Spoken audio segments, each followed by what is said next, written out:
জন্য যেভাবে করি রিসি হয়ে লাগে আমার জন্য সেই রকম একটা জায়গা। আপনারা যে কাজ বাকি আছে আমার শ্বশুরের, আমি জামাই হিসাবে কথা দিয়ে যাচ্ছি, আমি চেক করে দেখে আপনারা আমাদের জানাইবা কোন কাজ বাকি আছে। আমার শ্বশুর কইয়া গেছলা আমি এমনি বাড়ি আমার নিজের টাকা দিয়ে হইলে ইদায় আমি এই 5 বছরের ভিতরে শেষ করবো। তাইলে এই কথা দিয়া আমার শ্বশুরের যদি কোনো ভুল হয়ে থাকে তাইলে ভাই আছেন তাই মাপ চাইবা।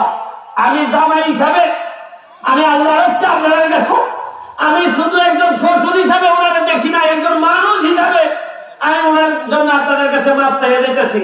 মাপ দিয়ে আমার বিশ্বাস একজন সূর্য সন্তানের বিদায় আপনারা এলাকার থেকে দিতেছেন, বাকিটা ভবিষ্যৎ বলে দিবে। আপনারা ভালো থাকবা। আসসালামু আলাইকুম। এখন বক্তব্য রাখছেন অভিরাজ লাগাই শাস্ত্রঞ্জের মাননীয় সাংসদ জনাব অ্যাডভোকেট মোহাম্মদ আবু জাহির উদ্দিন মহোদয়।